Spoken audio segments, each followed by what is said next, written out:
ஓம் நாராயணः பரோ வ்யக்தாத் அண்டமவ்யக்தசம்பவம் அண்டஸ்யாந்தஸ்த்விமே லோகாः சப்தத்வீபாச்ச மேதினி.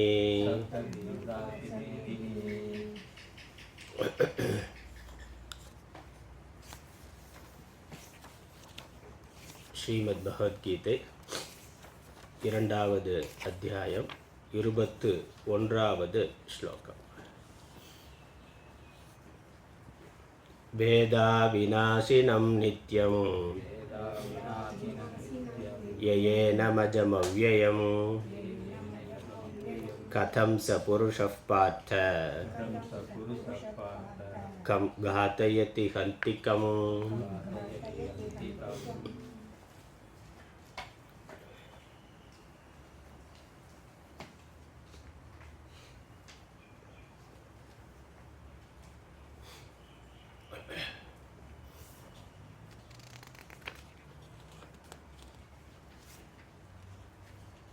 பாஷ்யம் தத்ர கேச்சித் அதிலிருந்து படிக்கலாம்.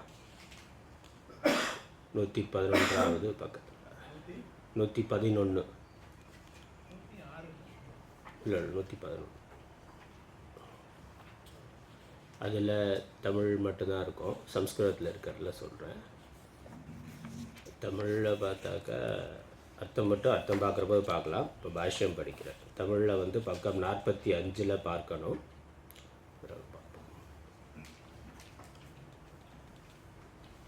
தத்ர கேச்சித் பண்டிதம் மன்யா வதந்தி ஜன்மாதி ஷட்பாவ விக்ரியாரஹிதः அவிக்ரியः அகர்த்தா ஏகः அகம் ஆத்மா இதி ந கஸ்யசித் ஞானம் உத்பத்யதே யஸ்மின் சதி சர்வகர்ம சந்நியாசः உபதிஷ்யதே.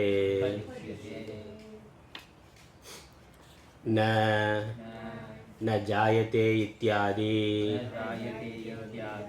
शास्त्र उपदेश आनर्थक्यात्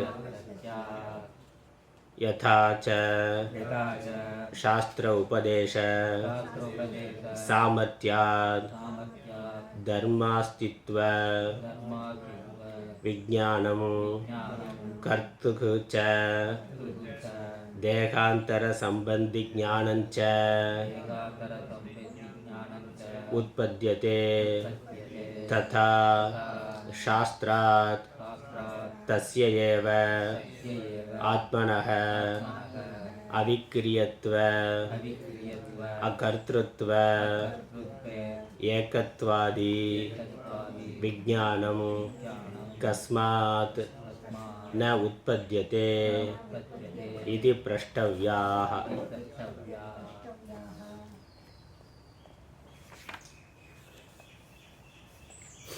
ஆத்மா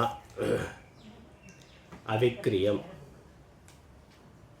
எதையும் செய்வது இல்லை. ஆத்மாவானது எதையும் செய்வதும் இல்லை, செய்விப்பதும் இல்லை. அவிக்ரியம் மாறுபாடு இல்லாதது, எவ்விதமான மாறுபாடுகளும் இல்லாதது. பிறப்பு முதலான விகாரங்கள் உடலுக்குத்தான் இருக்கின்றன, ஆத்மாவிற்கு இல்லை. அப்புறம் அகர்த்திருவம், அப்படி ஆத்மா இருக்கின்றது. அப்போ ஆத்மா நித்தியமாக இருக்கின்றது, பிறந்து இறந்து வந்து போகக்கூடியதாக இல்லை. அது நித்தியமாக, நிரந்தரமானதாக, சாஸ்வதமானதாக, கால வஸ்து பரிச்சேத ரகிதமானதாக அது இருக்கின்றது. சரி, அப்படி இருக்கிற பொழுதும் அதற்கு கர்மாவை பண்ணுற பொழுது கர்த்தத்துவம், இந்த சரீரம் கர்மா பண்ணுற பொழுது கர்த்தத்துவம் இருக்கான்னா இல்லை. அதனால் அகர்த்திருவம், அது அகர்த்தா அபோக்தா, எந்த செயலையும் செய்வதும் இல்லை, செய்விப்பதும் இல்லை. அதனுடைய முன்னிலையில் சரீரம் செயல்படுகிறதே ஒழிய சரீரம்தான் செய்கின்றது, சரீரம்தான் செயலினுடைய பலனை அனுபவிக்கின்றது. ஆத்மா நேரடியாக எதையும் செய்வது இல்லை, செயலின் பயனை அனுபவிப்பது இல்லை. அப்புறம் ஏகத்துவம், அது ஒன்றாக இருக்கின்றது. அதனால் அதற்கு செயல் செய்ய வேண்டியது இல்லை, செயல் செய்து எதுவும் அடைய வேண்டியதற்கு இரண்டாவதாக ஒன்றும் இல்லை. அதனால் இந்த மூன்றையும் ஆச்சாரியார் முக்கிய லட்சணமாக சொல்கிறார். அவிக்கிரியத்துவ அகர்த்திருத்துவ ஏகத்வாதி விஞ்ஞானம் சொல்கிறார். அவிக்கிரியத்துவம் மாறுபடாத தன்மை, கர்த்திருவம் இல்லாத தன்மை, செயலற்ற தன்மை, அதுக்கப்புறம் ஏகத்துவம் ஒருமைத்தன்மை என்பதும் ஆத்மாவினுடைய சொரூபம். இந்த விஞ்ஞானம், இதை அறிந்தவர்கள் அவர்களுக்கு எந்த கர்மாவும் செய்ய வேண்டியது இல்லை, செய்ய வேண்டிய அவசியம் இல்லை. ஆத்மா எப்படிப்பட்டது என்று அறிந்து அந்த ஆத்மா நான் என்று அறிந்து கொண்டவர்கள். சத்தியம் ஞானம் அனந்தம் பிரம்ம. அதுக்கப்புறம் என்னது? அயம் ஆத்மா பிரம்ம. பிரம்மம் சச்சிதானந்த சுரூபமாக இருக்கின்றது. அப்புறம் இந்த ஆத்மா அந்த பிரம்மமாகவே இருக்கின்றது. அதனால் நான் ஆத்மா, நான் பிரம்மம் என்று அறிந்து கொண்டவர்களுக்கு அதன் பிறகு செய்வதற்கு ஒன்றும் இல்லை, செய்ய வேண்டிய அவசியம் தேவை இல்லை, செய்பவனும் அங்கே இல்லை. அதனால் அவர்களுக்கு கர்மாவானது சாஸ்திரத்தினால் விதிக்கப்படவில்லை. கர்மா சாஸ்திரத்தில் விதிக்கப்படலை. அப்போ சாஸ்திரம் கர்மாவை சொல்லியிருக்கு. அது யாருக்குன்னா அது அஜ்ஞானிக்கு. அஜ்ஞானிகளுக்கு சாஸ்திரம் கர்மா சொல்லியிருக்கு. இந்த ஆத்ம ஞானம் உடையவர்களுக்கு கர்மாவானது பொருந்தாது, அவர்களுக்கு பொருந்தாது. அதனால் சாஸ்திரம் விதிக்கவில்லை. அவர்கள் விரும்பி செய்தால் செய்யலாம், பிராரப்தம் இருக்கிற வரைக்கும். ஏன்னா அஜ்ஞான காலத்தில் பல கர்மாவை செய்திருக்கிறார். இப்போ ஒரு சரீரம், அதனால் பிராரப்தத்தினால் ஒரு சரீரம் தோன்றி இருக்குது. இப்பொழுது அவர் ஞானத்தை அடைந்து விட்டார். இதற்கப்புறம் அவருக்கு செய்ய வேண்டியது இல்லை. அதன் பிறகு அவர் செய்தால் செய்யலாம், செய்யாவிட்டாலும் ஒன்றும் இல்லை. செய்கிறதுனால புண்ணிய பாபமோ, செய்யாமல் விடுறதுனால தோஷமோ எதுவும் ஏற்பட போவது இல்லை. இப்போ வாழ்க்கையில் பொருளாதார தேவை இருக்கிறவன் அதற்கு கடுமையாக உழைக்கிறான், பணம் சம்பாதிக்கிறான். ஒரு குறிப்பிட்ட பருவத்துக்கு அப்புறம் வாழ்க்கைக்கு தேவையான பொருள் வந்து விட்டது. பொருள் எவ்வளவு ஜீவனம் 100 வயசு இருந்தாலும் அது வாழ்வதற்கு எவ்வளவு பொருள் தேவையோ அவ்வளோ பொருள் சம்பாதிச்சிட்டாருன்னா அது பேங்க்கில் போட்டு டெபாசிட்டை போட்டால் இன்ட்ரெஸ்ட் வருது, அதை வைத்தே வாழ்க்கையை நடத்த முடியும். அப்படின்னா அதற்கு மேலே அவர் வேலைக்கு போகணும், வேலை பார்த்தாகணும் கட்டாயம் ஒன்றும் இல்லையே. வேலை செஞ்சே தான் ஆகணும்னு கட்டாயம் ஒன்றும் இல்லை. அவர் விரும்பினா அவருடைய உடல் ஆரோக்கியத்துக்காகவோ அல்லது பொழுதுபோக்குக்காகவோ ஏதோ ஒன்றுக்காக அவர் செய்யலாம். ஆனால் செய்தே ஆகணுங்கிறது இல்லை, அதற்கான பலன் அவருக்கு கிடைத்தே ஆகணுங்கிறது இல்லை. அதனால் அவர் சர்வீஸாக பண்ணலாம். சர்வீஸாக ஒரு பொது இடத்துல, பொது நிறுவனத்தில் இருந்து கொஞ்சம் போகணுமே. அதனால் பொழுது போகணும், உடம்பு ஆரோக்கியம் இருக்குது, நமக்குன்னு ஒரு அறிவு திறமை இருக்குது. அது மற்றவர்களுக்கு நமக்கு தேவையான அளவு சம்பாதிச்சாச்சு, பயன்படுத்தியாச்சு. மற்றவர்களுக்கு சமூகத்துக்கு பயன்படும் விதமாக அதை செலவு பண்ணலாமேன்னு நினைக்கலாம். அதனால் அதுவும் அவருக்கு கட்டாயம் கிடையாது. ரிட்டையர்மெண்ட்டுக்கு அப்புறம் அவர் எங்கேயும் வேலைக்கு போகணும் அப்படிங்கிறது கட்டாயம் கிடையாது. ஆனால் அவர் விரும்பினா செய்யலாம், செய்யறதுக்கு எவ்விதமான விதியும் கிடையாது. அவருடைய விருப்பம், அவருடைய சாய்ஸ். செய்யலாம், செய்யாமல் இருக்கலாம். கொஞ்ச நாள் சர்வீஸ் பண்ணிவிட்டு அப்புறம் அதுவும் போதும், சும்மா இருக்கலாம்னு தோணா சும்மா இருக்கலாம். அதனால் அங்கே விதி இல்லை. யாருக்கு தேவை இருக்கோ அங்கே தான் விதி இருக்குது. தேவை இல்லாதவர்களுக்கு விதியானது இல்லை. அதனால் இந்த ஞானிக்கு தேவை இல்லை. அதனால் கர்மாவானது சாஸ்திரம் ஈஸ்வரன் கூட விதிக்க முடியாது. சாஸ்திரமாக இருந்தாலும் அங்கே அது விதி இல்லை, விதிக்க முடியாது. அதனால் கர்மா இல்லை. இப்படி இதுதான் உண்மை என்று உபனிஷத்துக்கள் சாஸ்திரங்கள் சொல்லுகின்றன. பகவானுடைய கருத்து இதுதான் என்று தெல்ல தெளிவாக இங்கே ஆச்சாரியர் காமிச்சிட்டார். இங்கே ஒரு பூர்வபக்ஷம் கேள்வி வருது. பூர்வபக்ஷி என்ன சொல்கிறார்? நீங்கள் சொல்கிறீங்க ஆத்மா அகர்த்தா அவிக்கிரியக ஏகக அப்படிங்கிற ஞானம் வந்தால் கர்மா இல்லை, சர்வ கர்ம சந்நியாசங்கிறது. ஞானமே வராதுன்னா, ஞானம் வருவதற்கான வாய்ப்பே இல்லை. ஞானமே வராதுங்கிற பொழுது நீங்கள் எப்படி யாருக்கு சர்வ கர்ம சந்நியாசம் சொல்ல முடியும்? ஞானமே இந்த பிறவியில் வருவதற்கு சான்ஸ் இல்லை, அதுக்கான வாய்ப்பு இல்லை. ஏன்னா வைகுண்டத்துக்கு போய் கைலாசத்துக்கு போய் அந்த அத்வைத்தமான பரம்பொருள் பரமாத்மாவை நீங்கள் பார்க்கலாம். விசிஷ்டாத்வைதிகள் துவைத்திகளை தானே சொல்கிறாங்க. அங்கே போனால் அந்த பரமேஸ்வரன், அந்த மகாவிஷ்ணு, அவர் அத்வைத்தமாக இருக்கிறார், உயர்வற்றவராக இருக்கிறார். அவருக்கு சமமாகவோ மேலாகவோ இன்னொரு ஆள் இல்லை, அது அத்வைத்தம். அத்வைத்தம் என்னன்னா, சாஸ்திரம் அத்வைத்தத்தை சொல்லுது. யாருக்கு சொல்லுதுன்னா, அது ஈஸ்வரனுக்கு சொல்லுது. ஈஸ்வரனுக்கு சமமாகவோ மேலாகவோ வேறு ஒன்றும் இல்லை அப்படின்னு சொல்லி இருக்கு. அதனால் அந்த வைகுண்டமோ கைலாசமோ போனால் அங்கே நீ அத்வைத்த ஸ்வரூபமாக இருக்கக்கூடிய அந்த பரமேஸ்வரனை பார்க்கலாம், மகாவிஷ்ணுவை பார்க்கலாம். இல்லை வேறு மதங்கள் கூட அதான் சொல்லுது. இந்த உலகத்தில் கடவுளை பார்க்க முடியாது, ஏன்னா கடவுளுக்கு உருவம் கிடையாது, அவர் வேறு உலகத்தில் இருக்கிறார். நீ என்னுடைய மதத்தை சார்ந்தவனாக இருந்தால் மரணத்துக்கு அப்புறம் அந்த பரலோகத்துக்கு போனாக்கா அங்கே நித்திய ஜீவியாக இருக்கலாம். அதான் மற்ற மதங்கள் சொல்லக்கூடிய விஷயங்கள். அதனால் இந்த உடம்புல இந்த பிறவியில் இங்கே இருந்து நாம் பார்க்க முடியாது, அது வேறு லோகத்தில் வேணால் சம்பவிக்கலாம் என்று சொன்னார். ஆகவே இந்த சர்வ கர்ம சந்நியாசங்கிறதே பொருந்தாதுன்னு. ஏன்னா ஆத்ம ஞானம் வருவதற்கே வாய்ப்பு இல்லை, பார்க்க முடியாததா ஆத்மா இருக்குது. இந்த இந்திரியங்களையும் இந்த புலன்கள் இந்த மனதை வைத்துக்கொண்டு ஆத்மாவை பார்க்க முடியாதுன்னு சாஸ்திரமே சொல்லி இருக்கு. ஆகவே இந்த சர்வ கர்ம சந்நியாசங்கிறதே சாத்தியம் இல்லை. அதனால் யாருக்காக சர்வ கர்ம சந்நியாசமானது உபதேசிக்கப்படுகிறது? இது பூர்வபக்ஷம். அதற்கு ஆச்சாரியார் சொல்கிறார், இல்லை அப்படி இல்லை, நான் ஜாயத்தே இது முதலான சாஸ்திர உபதேசமானது அர்த்தமற்றதாக ஆகிவிடும். சாஸ்திரம் சொல்லி இருக்கே, சாஸ்திரம் இந்த ஆத்ம லக்ஷணங்களை சொல்லி இந்த ஆத்மாவை இவ்வாறு எவன் அறிகிறானோ அவனுக்கு கர்மா இல்லைன்னு சாஸ்திரம் சொல்லியிருக்கு. உபனிஷத்து வாக்கியம் இருக்குது, வேத வாக்கியம் இருக்குது. இங்கே ஆச்சாரியர் இங்கே பகவானும் சொல்கிறார், கிருஷ்ணரும் சொல்லுகின்றார். அந்த வார்த்தைகளுக்கெல்லாம் ஞானமே வருவதற்கு வாய்ப்பு இல்லைன்னா இந்த ஞானத்தை உபதேசம் பண்ணக்கூடிய வார்த்தைகள் எல்லாம் வாக்கியங்கள் எல்லாம் அர்த்தமற்றதாக ஆகிவிடும். இந்த வேதத்திலேயே அந்த வாக்கியங்கள் அவர்கள் அர்த்தவாதம்னு சொல்லுகிறார்கள். அர்த்தவாதம்ங்கிறது இல்லை, அது ஒரு ஞானத்தை தரக்கூடியது. அதனால் அது இல்லை. அதுக்கு தான் ஆச்சாரியர் விளக்கம் சொன்னார், அதை பார்த்துட்டோம். யதாச்ச சாஸ்திர உபதேச சாமர்த்தியாத். இந்த சாஸ்திரங்களை கர்ம காண்டத்தை தர்மத்தை சொல்லுகின்ற சாஸ்திரங்களை ஒருவன் படிக்கின்ற பொழுது அதனால் அவனுக்கு அந்த சாஸ்திரத்திலிருந்து ஞானமானது வருகின்றது. அந்த ஞானம் எப்படி வருமோ, எப்படி கர்ம காண்டத்தை படிக்கிறதுனால கர்மாவை பற்றிய ஞானம் வருமோ, அதே மாதிரி ஞான காண்டத்தை படிக்கிறதுனால ஆத்மாவை பற்றிய ஞானம் அங்கே சொல்லப்பட்டு இருக்கு. அப்போ அதை படித்தா ஆத்மாவை பற்றிய ஞானம் வரத்தானே வேணும். அது எப்படி வர முடியாதுன்னு சொல்ல முடியும்? ஒரு விஷயத்தை பற்றிய அறிவு கேள்விப்பட்ட தெரியாத வரைக்கும் அஞ்ஞானம் இருக்குது. ஆனால் அது தெரிந்தவர்கள்ட்டிருந்து கேட்கிற பொழுது அல்ல அதை பற்றி சொல்லுகின்ற நூல்களை படிக்கிற பொழுது அதை குறித்த அறிவு வந்துதானே ஆகணும். வர முடியாதுன்னு எப்படி சொல்ல முடியும்? அதனால் கஸ்மாத் ந உற்பத்தியதே இது பிரஷ்டவியாக என்று கேட்க வேண்டும். ஏன் வராதுன்னு கேட்கணும். வரத்தானே ஆகும், வந்துதானே ஆகணும். அதற்கான பிரமாணத்தை பயன்படுத்துகின்ற பொழுது அதை பற்றிய அறிவு வந்துதான் ஆகும். அதை யாரும் மாற்ற முடியாது, மறுக்க முடியாது. கண்ணை திறந்து பார்த்தா காட்சி தெரிந்துதான் ஆகும். தெரியாமல் போதும், கண்ணில் கோளாறு இருக்கலாம், பிரமாணத்தில் கோளாறு இருந்தால் தெரியாமல் இருக்கலாம், அல்லது நம்ம கண் இங்கே இருந்தாலும் மனசு வேறு எங்கேயோ இருந்தால் தெரியாமல் இருக்கலாம். ஆனால் ஒருத்தன் கவனத்தோடு அந்த பிரமாணத்தை பயன்படுத்துகின்ற பொழுது அதற்கான அறிவு வந்துதான் ஆகும், வராதுன்னு சொல்வதற்கு இல்லை என்று சொன்னார். அதற்கு பூர்வபக்ஷம் என்ன சொல்கிறார்? அவர் சொல்கிறதுக்கு பிரமாணம் சொல்கிறார், அவர் சொல்கிறதுக்கும் பிரமாணம் சொல்கிறார். என்னது? கரண அகோச்சரத்வாத் இதி சேத்.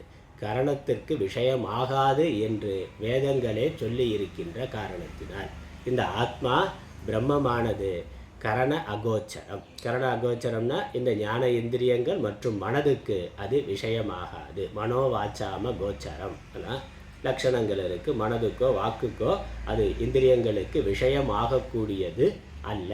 ஏன் விஷயமாகக்கூடியதல்ல? அதற்கு சாஸ்திரம் காரணம் சொல்லுது, அது நிர்குணம்.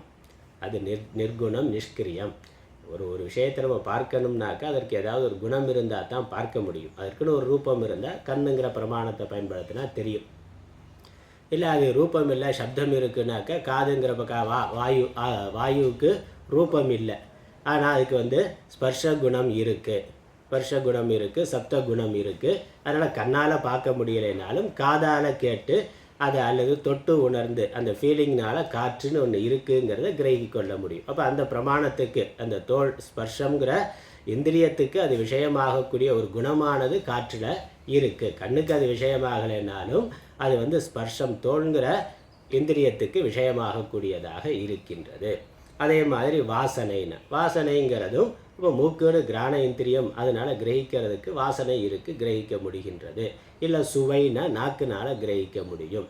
இப்படி குணம் இருக்கிறத அதற்கான பிரமாணத்தை வைத்துக்கொண்டு, அதற்கான இந்திரியங்களை வைத்துக்கொண்டு நம்மால் கிரகிக்க முடியும். ஆத்மா நிர்குணம்னு சொல்லியாச்சு. நிர்குணம் நிராகாரம்னா அதற்குன்னு எந்த குணம் இல்லை. சுவை மனம் திடம்னா அதில் காஃபிக்கு வேணால் இருக்கலாம், ஆனால் ஆத்மாவுக்கு அது இல்லை. ஆத்மாவுக்கு அந்த மாதிரி எதுவும் இல்லை, எந்த குணமும் இல்லை, எந்த ஆகாரமும் அது இல்லை. அது சர்வ வியாபகமாக இருக்குது, நிர்குணமாக இருக்கின்றது, நிர்குணமாக அது இருக்கின்றது. இப்படி சாஸ்திரம் சொல்லி இருக்கு. அதனால் இந்திரியங்களுக்கு அது விஷயமாகாது. இந்திரியங்களுக்கு விஷயமாகாதுன்னா மனதுக்கும் அது விஷயம் ஆகக்கூடியது அல்ல. சில விஷயங்கள் இந்திரியங்களுக்கு விஷயமாகலைனாலும் மனதுக்கு விஷயமாகக்கூடியதாக இருக்கும். அன்பு முதலான உணர்வுகள் மனசினால் தான் நம்ம புரிந்து கொள்ள முடியும். உணர்வுங்கிறது, அன்பு கோபங்கிறது இந்திரியத்துக்கு விஷயமாகக்கூடியது, ஆனால் அது மன உணர்ச்சி. அப்படி மனதினால் சில விஷயங்களை சிந்தித்து புரிந்து கொள்ளலாம். ஆனால் அது அச்சிந்தியம்னு சொல்லி இருக்குன்னு. அது அச்சிந்தியம், சிந்தனைக்கும் அது விஷயமாகாது. அது ஆப்ஜெக்டாக அறியப்படும் பொருளாக அதை அறிந்து கொள்ள முடியாதுன்னு சாஸ்திரம் சொல்லி இருக்கு. அதனால தான் அது விஷயமாவதற்கு, அதை பற்றிய ஞானம் ஏற்படுவதற்கான வாய்ப்பு இல்லை. ஏன்னா எந்த பிரமாணத்துக்கு விஷயம் ஆகலைன்னா அதை பற்றி ஞானம் எப்படி வரும்? அதனால் ஞானம் ஏற்படுவதற்கான வாய்ப்பு இல்லைன்னு சொல்லுகின்றோம். அப்படின்னா அதற்கு ஆச்சாரியர் மறுப்பு சொல்லுகின்றார். அதை நம்ம இப்போ பார்க்க வேண்டியது 112வது பக்கத்தில் 3வது வரி. மனசா ஏவ அனுத்ரஷ்டவ்யம் இதி ஸ்ருதேஹ சாஸ்திர ஆச்சார்ய உபதேச சமதமாதி சம்ஸ்கிருதம் மனஹ ஆத்மதர்ஷனே கரணம். அப்படி இல்லை, கரணத்துக்கு கோச்சரமாகாது என்பது இல்லை, கோச்சரமாகும் அப்படிங்கிற. கோச்சரமாகாதுன்னு சாஸ்திரத்தில் சில இடங்களில் சொல்லியிருக்கு. அதே சாஸ்திரத்தோட இன்னொரு இடத்துல கோச்சரமாகும்னு சொல்லியிருக்கு. மனசா ஏவ அனுதிரஷ்டவியம், பிருகதாரண்ய உபனிஷத்தில் 4:4-19. மனதினாலேயே இது காணப்படத்தக்கது அப்படின்னு சொல்லியிருக்கு. அப்போ ஒரு இடத்துல விஷயமாகாதுன்னு சொல்லி இருக்குன்னா அதற்கு ஒரு காரணம் இருக்கணும். விஷயமாகும்னு சொல்லி இருக்கணும்னா அதற்கு ஒரு காரணம் இருக்கணும்னா ரெண்டுமே சாஸ்திர வாக்கியம் தான். சாஸ்திர வாக்கியத்தில் ஒன்று சரி ஒன்று தப்புன்னு சொல்ல முடியாது. பிரமாணம்னா அது முழுமையான பிரமாணம். அது ஒவ்வொரு வாக்கியமும் ஒவ்வொரு வார்த்தையுமே சாஸ்திரத்தில் பிரமாணம் தான். அதனால் பிருகதாரண்ய உபனிஷத்தில் இவ்வாறு சொல்லி இருக்கு. அப்போ புரியும்னா அது மனதினால் இந்திரியங்களுக்கு விஷயமாகாமல் இருக்கலாம். சகுண பிரம்மம், சகுண ஈஸ்வரன் இந்திரியங்களுக்கு விஷயமாவார். அது பார்க்கணும். ஈஸ்வரன் மாயா உபாதியோடு வந்தாக்கா உபாசகனுக்கு எந்த ரூபத்தில் உபாசனை செய்கின்றானோ அந்த ரூபத்திலே காட்சி கொடுப்பார். ஆனால் இந்த ஈஸ்வரன் ஈஸ்வர ரூபமாக வர்ற பொழுது பிரம்மாவோ விஷ்ணுவோ சிவனோ அல்லது விநாயகரோ முருகனோ அம்பாலோ எந்த ரூபத்தில் அவர் உபாசனை பண்ணாரோ தியானம் பண்ணாரோ அந்த ரூபத்தில் காட்சி கொடுப்பார். அப்போ சகுணமாக காட்சி கொடுப்பார். அது நம்ம மதத்தில் தெளிவாக இருக்குது. மற்ற மதங்களில் அதையும் இல்லைங்கிறான். அவர் அவருக்கு இல்லைன்னா, ஏன்னா எங்கள் இறை தூதருக்கு சப்தத்தை மட்டும்தான் கொடுத்தார், ரூபமாக காட்சி கொடுக்கல. அதனால் இறைவனுக்கு ரூபமே இல்லை அப்படின்னு அவர்களுடைய சித்தாந்தம். ஆனால் நம்ம மதத்தில் அது அவர்களுடைய சித்தாந்தம், அவங்க மதத்தில் அப்படி இருக்குது. ஆனால் நம்ம மதத்தில் நம்மளுடைய மகான்கள், ரிஷிகள், யோகிகள், எவ்வளவோ அடியார்கள், சிவனடியார்கள் ஈஸ்வரனை தரிசித்திருக்காங்களே. அப்போ நமக்கு இது பிரமாணம் இல்லை. அவர்களுக்கு அவனுடைய வேத புஸ்தகம் பிரமாணமாக இருக்கலாம், அங்கே இல்லை. அப்படிங்கிறதுனால இறைவனுக்கு உருவம் இல்லைன்னா நமக்கு நம்மளுடைய முன்னோர்கள், நம்மளுடைய பெரியவர்கள், அவர்களுடைய வாக்கு, அவர்களுடைய அனுபவம், அதை சொல்லுகின்ற சாஸ்திரங்கள் நமக்கு பிரமாணம். அப்போ ஈஸ்வரன் ரூபமாக வந்திருக்கிறார், காட்சி கொடுத்துருக்கிறார், அனுகிரகம் பண்ணியிருக்கிறார், இன்னும் சொல்ல போனால் கூடயே வாழ்ந்திருக்கிறார், எல்லாமே இருக்கே, திருவிளையாடல் இருக்கே. அவர் முழுக்க பிறந்து முழுக்கவே வாழ்ந்திருக்கிறார். இல்லை ஒரு பக்தனுக்கு காட்சி கொடுத்துட்டு போயிருக்கிறார்களா, அசரீரியாகவும் பேசியிருக்கிறார், நேராக கனவுல காட்சி கொடுத்துருக்கிறார், நேராக காட்சி கொடுத்துருக்கிறார். அதெல்லாம் நம்ம பார்க்குறோம். அதனால் அது சகுனமாக நிச்சயமாக இருக்குது. சாஸ்திரங்கள் தெளிவாக சொல்லுது. அனுபவத்திலையும் இருக்குது, அடியார்களுடைய அனுபவத்திலையும் இருக்குது. வெறும் சாஸ்திர வாக்கியம் மட்டும் இல்லை. சகுண ஈஸ்வரன்கிறது சாஸ்திரம் சொல்லுகிறதுங்கிறது மட்டும் இல்லை, அது அனுபவத்திலையும் நமக்கு இருக்குது. ஸ்ருதி யுக்தி அனுபவம் மூன்றுலேயுமே இருக்குது. சாஸ்திரமும் ஈஸ்வரனுக்கு ரூப வர்ணனைங்கிறத சொல்லி இருக்குது. அப்புறம் யுக்தி பூர்வமாகவும் அவர் சர்வஜன் சர்வ சக்திமான் எல்லாம் வல்ல இறைவன் அப்படின்னாக்கா அவர் உருவத்துக்கு வர முடியாத உருவத்துக்கு வர முடியாதுன்னு நீ சொன்னேன்னா எல்லாம் வல்லங்கிற அந்த லட்சணம் பொருந்தாதே. இறைவன் உருவத்துக்கே வரமாட்டார், வர முடியாது, வந்தால் அவர் இறைவன் இல்லைன்னா இறைவனுக்கு நீ லட்சணம் கொடுக்குற மாதிரி ஆயிடும், இறைவனை நீ வரையறைப்படுத்துகிற மாதிரி ஆயிரும். அப்புறம் எல்லாம் வல்லங்கிறது பொருந்தாதே. எல்லாம் வல்ல இறைவன்னா எல்லாம் வல்லதான், முடியாதுன்னு சொல்வதற்கு அங்கே ஒன்றுமே கிடையாது, எதுவுமே சொல்ல முடியாது. சொன்னாக்கா எல்லாம் வல்லங்கிறது பொருந்தாது. அதனால் யுக்திக்கும் அது பொருந்தது. அப்புறம் அனுபவத்திலையும் அடியார்களுடைய அனுபவத்திலையும் இருக்குது. வேற வந்திருக்கிறார்கள், காட்சி கொடுத்திருக்கிறார்கள். அதனால் சகுணமாக. அப்புறம் நிர்குணமாக சாஸ்திரம் சொல்லுது, சகுணமாக வரலாம். அதனால் நம்ம சாஸ்திரங்கள் ஏன்னா இன்றைக்கு நம்ம ஹிந்து மதத்தில் இருக்கக்கூடியவர்களே மற்ற மதத்தினுடைய இந்த தாக்கத்தினால இந்த சகுணமான உருவ வழிபாடே தேவையில்லைன்னு இந்து மத குருமார்களே சொல்கிறாங்க. இந்த சம்பிரதாயமாக வராத குருமார்கள் ஏதோ ஒரு பிராணாயாமமோ இல்லை தியானமோ ஏதோ ஒரு யோக சாதனையை சொல்லிவிட்டு நீ அதை தியானம் பண்ணால் போதும், அந்த சாதனையை பண்ணால் போதும், உருவமாக ஈஸ்வர வழிபாடுங்கிறது மூடத்தனம், விக்கிரக வழிபாடுங்கிறது மூடத்தனம், அதெல்லாம் தேவையில்லை, கடவுளை அது வரையறைப்படுத்துகிற மாதிரி அப்படின்னு சொல்லி அதனால் ஒன்றும் இல்லாமல் வெட்ட வெளியே தியானம் பண்ணுன்னா. அதனால் வெட்ட வெளியே தியானம் பண்ணு, அதை தியானம் பண்ணு, இல்லைன்னா அவர் உருவத்தை வச்சுக்கணும். அதான் குருமார் கடைசியாக சொல்கிறேன், உருவம் கடவுளுக்கு உருவம் இல்லை, அப்புறம் எதை நான் தியானம் பண்ணுறேன்னு கேட்டால் நான் தான் கடவுள், என்னுடைய உருவத்தை தியானம் பண்ணு, என்னுடைய உருவத்தையே விக்கிரகம் மாதிரி வச்சுக்க, அதையே பார்த்து கொண்டு அனுகிரகம் கிடைக்கும். அதுக்கு சாஸ்திர பிரமாணம் வேறு, குரு பிரம்மா குரு விஷ்ணுன்னு. அதனால் குரு தான் பிரம்மா குரு தான் விஷ்ணுன்னு சாஸ்திரமே சொல்லியிருக்கு.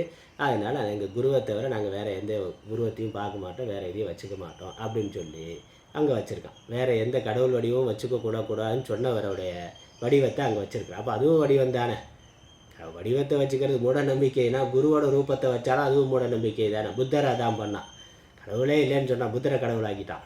சரி, புத்தரை கடவுளாக்கி பெருசு பெருசாக பிரம்மாண்டமாக அதை வைத்தான். அந்த மாதிரி இப்போ இருக்கக்கூடிய எல்லா நவீன சம்பிரதாயமாக வராதவர்கள் எல்லாம் அந்த சம்பிரதாயத்தில் இருக்கிறவர்கள்லாம் அதான் பண்ணுகிறார்கள் குருவை. ஏன்னா நமக்கு அது இல்லாமல் நினைக்க முடியாது. உருவம் இல்லாமல் நம்மளால் ஒரு விஷயத்தை ஆரம்ப நிலைகளில் நம்மளால் புரிந்து கொள்ள முடியாது, நமக்கு அது தேவை. அப்புறம் ஒரு புரிந்து கொண்டாலுமே தத்துவ விஷயம் வேதாந்தம் பிரம்மம் புரிந்தாலுமே வழிபடுறதுக்கு உருவத்தில் தான் இருக்குது, உருவத்தில் தான் அதை நம்ம பண்ண முடியும். அப்படி இருக்கிறதுல ஒன்றும் தோஷம் கிடையாது. அவர் தான் எல்லா உருவமாகவும் இருக்கிறாருங்கிறதான வேதாந்தமே. அதனால் உருவம் கடந்தவராக இருக்கிறார், அவரே எல்லா உருவங்களாகவும் இருக்கிறார். அப்படின்னா உலகத்தில் நீ எதை வேணாலும் வணங்கலாம்னு அதுதான் நம்ம தர்மத்தினுடைய அடிப்படையாக அதுதான் இருக்கின்றது. அதனால் உருவாய் அருவாய் உளதாய் இளதாயினா, அதனால் அருவமாக இருக்கிற அவர் தான் உருவமாகவும் இருக்கிறார். அதனால் இந்த உருவத்தில் மட்டும்தான் இருக்கிறார்னு சொன்னாலும் அது அரகுர அறிவு இல்லை, உருவத்தில் அவர் இல்லவே இல்லை வரவே முடியாதுன்னு சொன்னாலும் அது அரகுர அறிவு. எது உருவம் இல்லாததாக இருக்கின்றதோ அதுவே உருவமாகவும் இருக்கின்றது.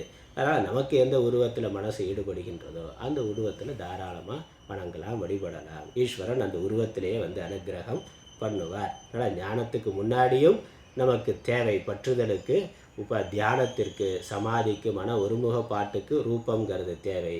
ஞானத்திற்கு பிறகும் கூட நமக்கு அது தேவைதான். ஏன்னா ஞானத்துக்கு பிறகு நம்ம உருவம் இல்லாமல் போகலையே, நம்ம சரீரத்தோடு தானே இருக்கிறோம். ஞானத்துக்கு முன்னாடி எந்த சரீரத்தில் இருந்தோமோ ஞானம் வந்த பிறகும் அதே சரீரத்தில் இருந்து விவகாரம் பண்ணி கொண்டு இருக்கிறோம்.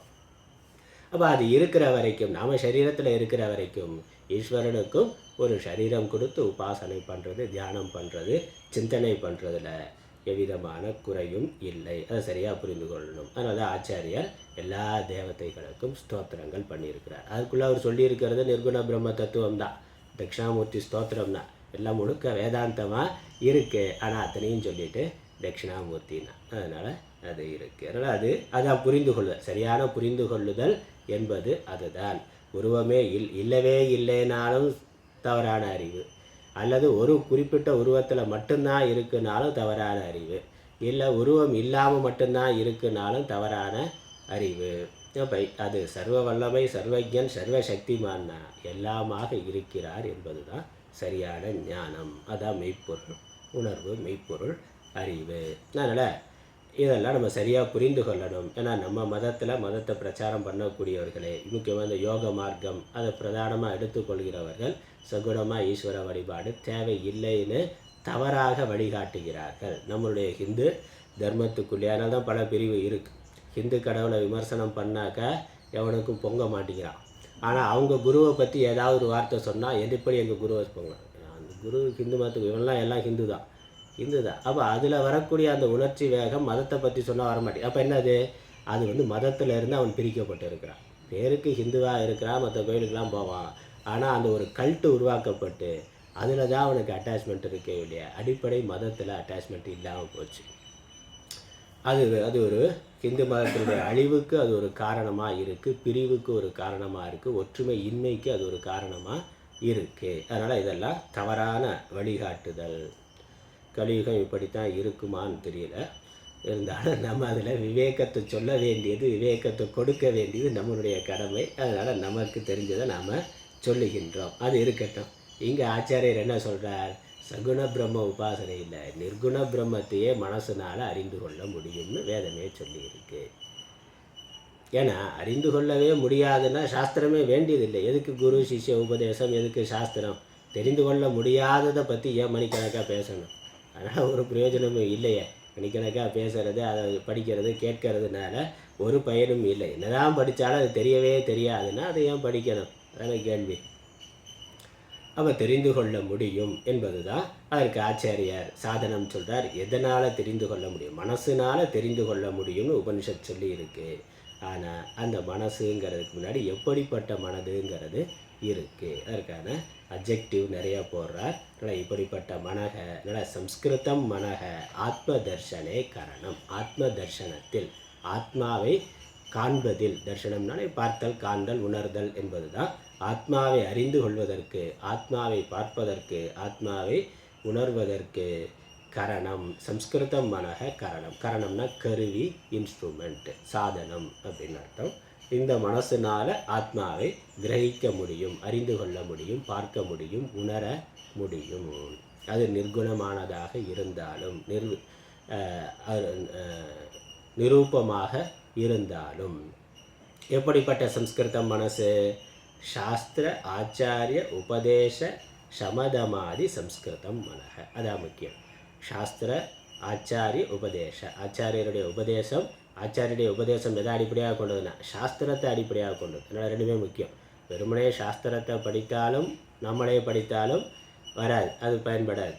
இல்லை சாஸ்திரம் இல்லை, குரு மட்டும் இருக்கிறார், அவர் சாஸ்திரத்தை சொல்கிறதில்ல, வேறு எதையோ சொல்லுவார்னா, சாஸ்திர விரோதமாக சொல்லுவார், இல்லை சாஸ்திரத்தை பற்றியே பேச மாட்டார், அவருக்கு தோணுதை சொல்லுவார்னா அதுவும் பிரயோஜனம் இல்லை. அதனால் சாஸ்திர ஆச்சாரிய உபதேச, சாஸ்திரமும் முக்கியம், அங்கே அதை எடுத்து சொல்லுகின்ற ஆச்சாரியரும் முக்கியம்.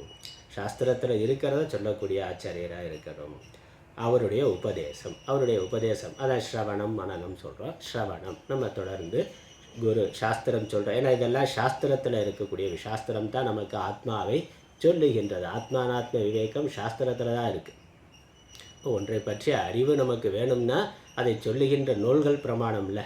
அதை அறிந்தவர்கள் அவர்களுடைய வாக்கு, அது அல்லது அவர்களால் பதிவு செய்யப்பட்டவை பிரமாணம். நமக்கு கணக்கை பற்றியோ அறிவியலை பற்றியோ அறிவு வேணும்னா என்ன பண்ணுறது? கணக்கு புஸ்தகத்தை படிக்கணும். அதுதானே சிம்பிளான தியரினா. தியானத்தில் நானாக உணர்ந்து கொள்கிறேன், பிராணாயாமம் பண்ணி உணர்ந்து கொள்கிறேன்னு சொல்லணும்.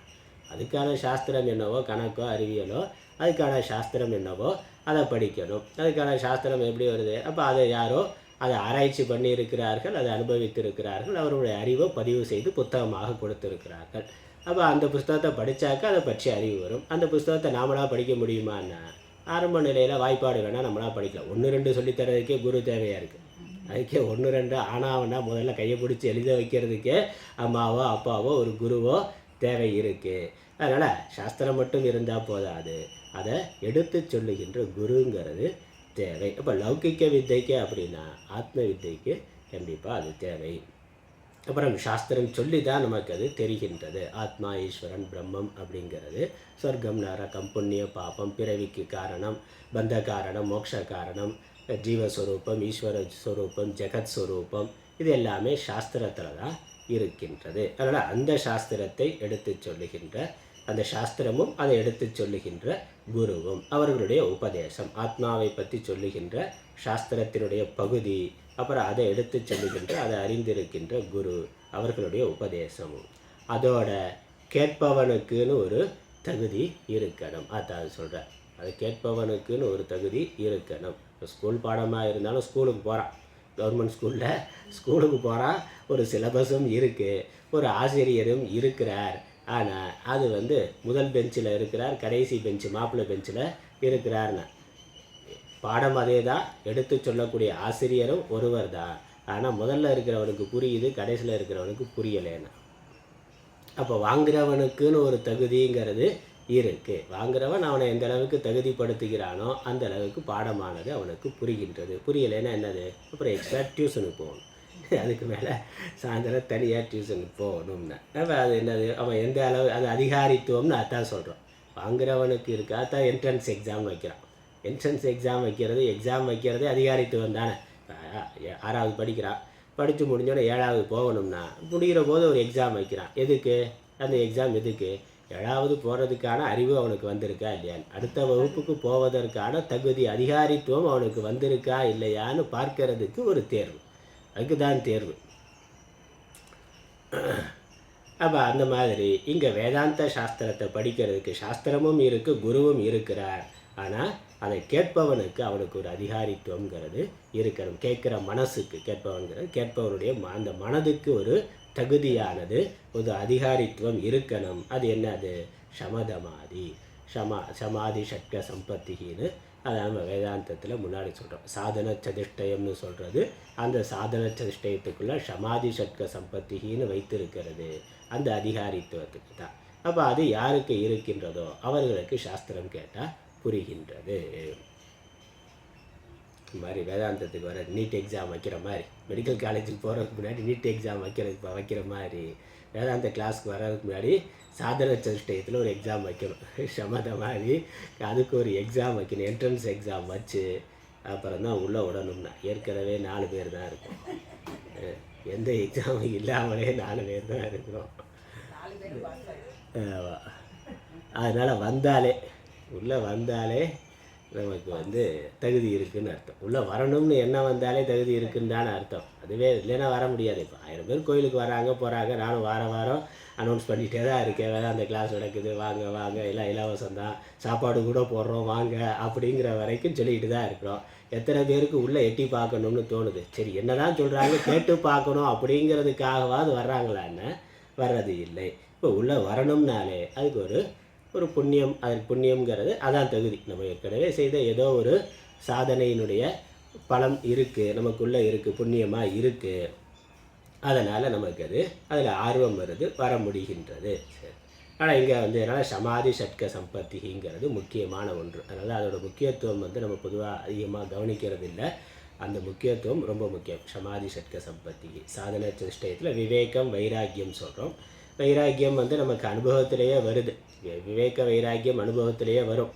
ஆனால் அதுக்கப்புறம் அதை நம்ம உறுதியாக பிடித்து கொள்வது, அதற்கு பின்னாடி பண்ணக்கூடிய புலனடக்கம், மன அடக்கம், திதிக்ஷா, உபரதி எல்லாம் நாம் செய்ய வேண்டிய பயிற்சி. விவேக வைராக்கியங்கிறது சாதாரணமாக லௌகிக்க அனுபவத்திலே எல்லாருக்கும் வருது. ஆனால் அதை தீவிரமாக அந்த வைராக்கியத்தை யார் தீவிரமாக விவேகமாக ஆக்கி கொள்ளுகிறார்கள் அப்படின்னு. வைராக்கியம் சட்டி சுட்டதடா கை விட்டதடான்னா, அதனால் சட்டி சுட்டால் கையை விட்டுறான். அப்போ விடுதல்ங்கிறது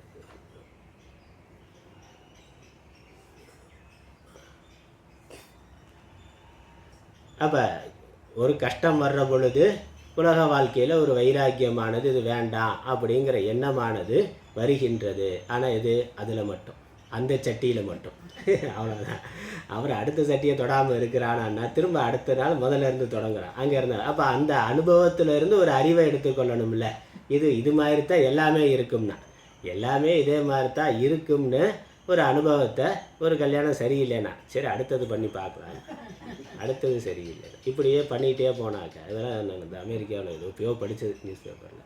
1 2 3 4 6 ஆச்சு. அங்கே அது சகஜமான ஒன்று.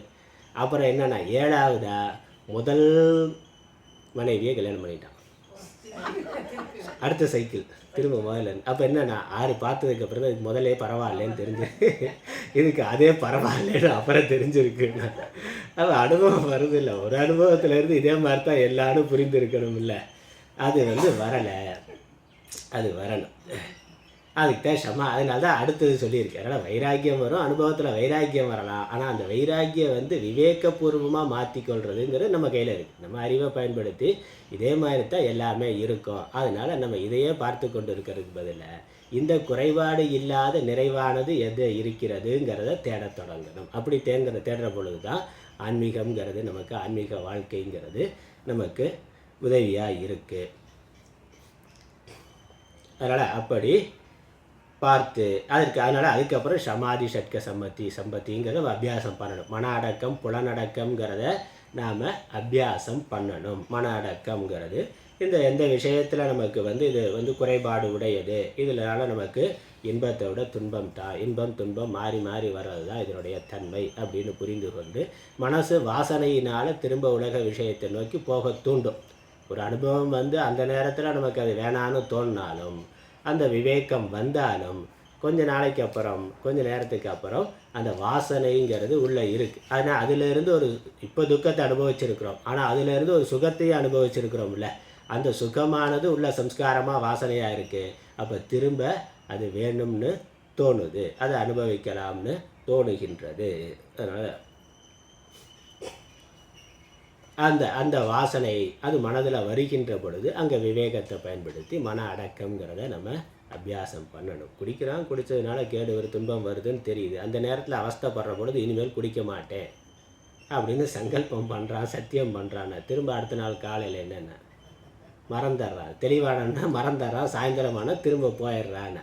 அவன் என்னது அந்த வாசனை இருக்குது, அது பலமாக இருக்குது. அந்த நேரத்தில் கஷ்டத்தில் இருக்கிற பொழுது அதனுடைய குறைபாடு தெரிகின்றது. ஆனால் அது போன பிறகு எல்லாமே மாறுபடக்கூடியது. மாறின பிறகு திரும்ப அதிலிருந்து அனுபவித்த அந்த சுகமானது நமக்குள்ளே இருந்து தூண்டுகின்றது. அதே பாட்டிலே சட்டி சுட்டதடா கை விட்டதடா, அடுத்த வரையில் என்னது, பாதி மனதை தெய்வம் இருந்து பார்த்து கொண்டதடா, மீதி மனதை மிருகம் இருந்து ஆட்டி வைத்ததடான்னு உள்ளே இருக்குல்ல.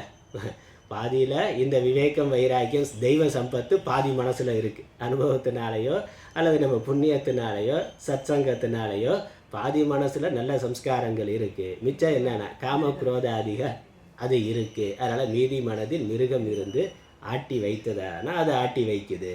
அப்போ அது ஆட்டுற பொழுது அதுக்கு ஆடாமல் கட்டுப்படுத்தணும். அதான் சமாதி சட்க சம்பத்தி. அது ஆமாம், மனக்குரங்கு அது திரும்ப அடுத்த போகும், தாவி போகும்.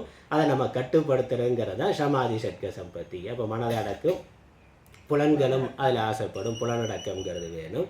அப்புறம் உபரதி திதிக்ஷா அதெல்லாம் நம்ம ஞாபகப்படுத்தி கொள்ளணும். ஏற்கனவே நிறையா பார்த்துருக்கிறோம். அதனால் உபரதிங்கிறது இந்த விஷயங்களுடைய பயன்பாட்டை குறைத்து கொள்ளுதல். உபரதிங்கிறது சந்நியாசமாகவே சொல்கிறார்கள். உபரதிங்கிறது தியாகம்தான், அந்த பொருட்களை தியாகம் பண்ணுறது. அதன் மேலே குறைத்து கொள்ளுதல்னாவது வைத்துக்கொள்ளணும். முழுக்க தியாகம் பண்ணால் சந்நியாசம். உபரத்திங்கிறது உபரமங்கிறது அதிலிருந்து விலகுதல். இப்போ பொருள்களை போகத்தை பயன்படுத்துகிறத குறைத்து கொள்ளுதல். அதனால் புலன்களையும் மனதையும் புறம் நோக்கி போகாமல் அடக்குதல்ங்கிறது சமதமம். அதுக்கப்புறம் இந்த பொருள்களினுடைய அத்தியாவசியமான விஷயங்களை மட்டும் வைத்துக்கொண்டு மற்ற விஷயங்களை குறைக்கிறதுங்கிறது உபரத்தி. ஏன்னா அது அனுபவிக்க வாசனையானது பலமாகும். திரும்ப அது வெளியே புலனடக்கம் மன அடக்கம்ங்கிறதுல பலவீனம், வீக்னஸ் ஆகும். பார்க்காம இருக்குதா பிரச்சனை இல்லை, பார்த்த உடனே அந்த வாசனையானது வெளிவருது, திரும்ப அனுபவிக்கலான்னு தோணுது. அப்போ என்னது, அந்த பதார்த்தத்தையே தவிர்த்தல்னா. ஆனால் புலன்களை கட்டுப்படுத்துறது ஒன்று, புறத்திலேயே அந்த மாதிரியான விஷயங்கள், போக விஷயங்கள் கண்ணுக்கு வராமல் பார்த்துக்கிறதுன்னு. கண்ணுக்கு வந்தால் தான் மனசு அதை போகணும்னு வாசனையினால் தூண்டப்படும். ஏன்னா நாமளே கட்டுப்படுத்துகிறதே பெரிய விஷயமாக இருக்குது. புறத்தில் இருந்து ஒரு விஷயங்கள் வர்ற பொழுது அது இன்னும் நம்மளை வெளியே இருந்து தூண்டுகின்றது. அதனால தான் சந்நியாசம்ங்கிறது, அல்லது அந்த பக்கம் போகாமல் இருக்கிறது அப்படிங்கிறது. அந்த டாஸ்மாக்கு இருக்கிற தெரு பக்கமே போகாமல் இருக்கிறதுனா, இப்போ குடிக்கக்கூடாதுன்னு சங்கல்பம் பண்ணாக்கா அந்த பக்கமே போகாமல் இருக்கணும். போகாமல் கொஞ்ச நாள் இருந்து பழகிட்டோம்னாக்கா அது விட்டு அது சம்ஸ்காரம் ஆயிட்டாக்கா, அந்த விட்டு இல்லாமலே வாழ்ந்து 1 வருஷம் 2 வருஷம் 5 வருஷம் 10 வருஷம் ஆயிட்டாக்கா அதுக்கப்புறம் போனாலும் ஒன்றும் பண்ண முடியாது, ஒன்றும் பண்ணாது.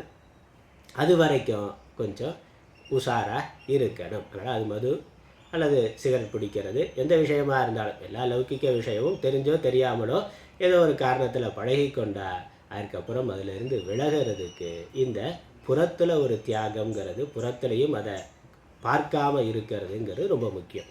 அது நம்மளுடைய சமதமாதி உறுதியாகிறதுக்கு தேவை. அதனால தான் உபரத்திங்கிறது சொல்லி இருக்குது. அதுக்கப்புறம் திதிக்ஷா, அதனால் வரக்கூடிய இன்ப துன்பங்களை அது அது இருந்தபொழுது ஒரு இன்பம் வந்தது, இப்போ அது வேணான்னு விட்டுட்டா அதனால் ஒரு கஷ்டம் வருதில்லை. அப்போ அதை தாங்கி கொள்ளுதல், அதை சகித்து கொள்ளுதல் என்பது. அதனால் திதிக்ஷாங்கிறது இருமைகளை பொறுத்து கொள்ளுதல், சகித்து கொள்ளுதல். அது பழகிட்டா அதுக்கப்புறம் அது இல்லாமலே வாழ முடியும். ஏன்னா அது இருந்து கொஞ்ச நாள் வாழ்ந்துட்டதுனால அது திடீர்னு இல்லாமல் போனால் அது ஒரு பெரிய கஷ்டமாக இருக்கும். சிகரெட் குடித்து பழகினவனுக்கு அந்த நேரத்துக்கு குடிக்கக்கூடாதுன்னு சங்கல்பம் பண்ணாலும் அந்த நேரத்தில் குடிக்கக்கூடாதுன்னு ஒரு கட்டுப்பாடு இருந்தாலும் அதில் ஒரு கஷ்டம் இருக்கும், ஒரு துன்பம் இருக்கும். அப்போ அது வேண்டாங்கிறதுல அந்த மனத்துன்பத்தை, அந்த மனத்தினுடைய அந்த கொதிப்பை அடக்கி கொள்ளணும். அதான் திதிக்ஷா. மனதில் அதை அடக்கி கொள்ள வேண்டும். நல்ல விஷயத்துக்கு, கெட்ட விஷயத்துக்கு மட்டும் இல்லை, நல்ல விஷயத்துக்குமே அப்படித்தான். சன்னியாசம்னு வர்ற பொழுது வீட்டில் இருக்கிற பொழுது சில சுகம் வசதி இருக்குது. தங்குறதுக்கு இடம், சாப்பிட்றது, நல்ல படுக்கை, மற்ற அன்பாக பேசுறதுக்கு உறவுகள் எல்லாம் இருக்குது. எல்லாத்தையும் விட்டுட்டு சன்னியாசியாக போயிட்டான்னா எதுக்குமே கேரண்டி கிடையாது. அடுத்த வேறு உணவுக்கு கேரண்டி கிடையாது, எங்கே படுப்பார், எங்கே தங்குவார், எதுவுமே கேரண்டி கிடையாது. அப்போ இது வரைக்கும் இருந்த குறைந்தபட்ச சுகம் கூட சரீரத்துக்கு இல்லாமல் போகுது. அப்போ அதை தாங்கி கொள்ள முடியலன்னா என்னது, திரும்பி வந்துடுவார், திரும்பி வந்துடுவேன். அப்போ அங்கே திதிக்ஷாங்கிறது பழகுனாத்தான் அது முடியும். அது கொஞ்ச நாள் பழகிட்டாக்கா அது ஒரு பெரிய ஈஸியாகிடும். அது இல்லாமல் வாழ்கிறது பழகிட்டாக்கா அது உடம்பு தயாராகிடும். உடம்பும் மனசும் அதுக்கு தயாராகணும். தயாராகிற வரைக்கும் நம்ம திதிக்ஷையை உறுதியாக கிடையாது. அதனால் பழக்கம், அபியாசம். தயாராகிட்டாக்கா அப்புறம் அது பழக்கம் இயல்பானதாக ஆகிவிடும். இல்லாமலே வாழ முடியுங்கிறது நமக்கு தெரியும். குறைந்தபட்ச தேவையில்லை. செல்ஃபோனு, டிவி, சோசியல் மீடியா அது இல்லாமல் வாழ முடியாதுங்கிற நிலைமைக்கு வந்துட்டான் இன்றைக்கி. அது அதெல்லாம் இல்லாமல் ஃபேஸ்புக்கு, வாட்ஸ்அப்பு, யூடியூப்பு, இன்ஸ்டாகிராமு, இன்னும் நிறையா இருக்குது, ரீல்ஸு, அது இதுன்னு. இதெல்லாம் இல்லாமல் வாழ முடியாது. அதெல்லாம் அடிப்படை தேவைகளுக்குள்ளே வந்துருச்சு. அதனால் டேட்டா ரீசார்ஜ் பண்ணாமல் வாழ முடியாது அப்படிங்கிற அளவுக்கு நம்ம சமூகம் இருக்குது, அப்படி வந்திருக்கு. அப்போ அது இல்லாமல் இருந்தால் நிம்மதியாக இல்லையானா, இல்லாமல் இருக்கிறது நிம்மதிங்கிறது இல்லாமல் இருக்கிற பொழுது தான் தெரியும். இருக்கிறதுனால அதில் பார்க்க ஒரு சுகம் இருக்குது, ஆனால் அது ஒரு அடிக்ஷனுங்கிறது இருக்குது. நம்ம முதல்ல அதை விடுற பொழுது பார்த்து பழகினாலும் பார்க்கக்கூடாதுன்னு முடிவு பண்ணால் கொஞ்ச நாளைக்கு சிரமமாக இருக்கும். ஆனால் அப்படி இருந்து பழகிட்டான்னா அது மேலான சுகம்ங்கிறது தெரியும். ஏன்னா நம்மளுடைய சுகம் அதை சார்ந்து இல்லைங்கிறத புரிந்து கொள்ள முடியும். அது இருந்தால் தான், அதை பார்த்தா தான் நான் சந்தோஷமாக இருக்க முடியும், மனசு அமைதியாக இருக்க முடியுங்கிறது இல்லைங்கிறது புரியும். இருந்து நம்ம தனியாக எதுவுமே இல்லாமல் ஒரு சுகமாக இருந்து பழகிட்டா தனிமையிலே இனிமை காண முடியுமான, இனிமை கண்டு இன்றைக்கி ஏதோ பாட்டாக வருது என்னன்னு தெரியல. அதனால் இருந்து பழகிட்டா அதை விட மேலான சுகம் இல்லை. நம்ம கூட்டமாகவே இருந்து பழகினதுனால யாராவது பேச்சு துணைக்கு இருந்தால் நல்லாயிருக்கும், பேசினா நல்லாயிருக்குன்னு நினைக்கிறோம். அப்போ கொஞ்ச நாள், ஒரு நாள், ஒரு சமயம், ஒரு 2 நாள் 3 நாள் ஆசிரமத்தில் இருந்தாக்கா அது இல்லை, ஒன்றும் இல்லாமல் இருக்கே, தனியாக இருக்கே, எப்படி நீங்கள் வாழ்கிறீங்கன்னா இருந்து பார்த்தா இதை விட மேலான சுகம் வேறு இல்லைங்கிறது தெரியும். அதனால் அப்போ உபரதி திதிக்ஷாங்கிறனால திதிக்ஷாங்கிறது அங்கே அந்த நிலையில் தேவையாக இருக்குது. அந்த சகித்து கொள்ளுதல்ங்கிறது, தாங்கி கொள்ளுதல் அப்படிங்கிறது தேவையாக இருக்குது. அதுக்கப்புறம் ஸ்ரத்தா சமாதானம்னு சொல்லியிருக்கு. ஸ்ரத்தைங்கிறது சாஸ்திரம், குரு உபதேசத்தில் ஸ்ரத்தை அதில் பரிபூர்ண நம்பிக்கை. ஏன்னா இது சரியில்லை, இதை நாம் விடணும் அப்படின்னாக்கா எதை அடையிறதுங்கிற கேள்வி வருது. அதற்கு சாஸ்திரமும் குருவும் தான் வழிகாட்டுகிறார்கள். அவர்கள் சொல்கிற அந்த விஷயமோ ஆரம்பத்தில் நமக்கு புரியாததாக இருக்கின்றது. ஏன்னா அதி சூக்ஷ்மமானதாக இருக்கிறதுனால அனுபவத்துக்கு, நம்ம சாமானிய அனுபவத்துக்கு அது விரோதம் மாதிரி தெரியறதுனால நமக்கு அதில் எடுத்த உடனே கேட்ட உடனே அறிவு வந்துடாது. ஆனால் போக போக அறிவு வருங்கிறதுல ஸ்ரத்தையானது இருக்கும். நம்மளால் அதை புரிந்து கொள்ள முடியும். அந்த ஆன்மீக அனுபவம், ஆன்மீக ஞானமானது நமக்கு வரும். அந்த ஆத்மானந்தமானது கிடைக்குங்கிற நம்பிக்கை அது ஸ்ரத்தையாக இருக்கணும். சாஸ்திரத்தினுடைய குருவினுடைய வாக்கியத்தில் நமக்கு அது ஸ்ரத்தையாக இருக்கணும்.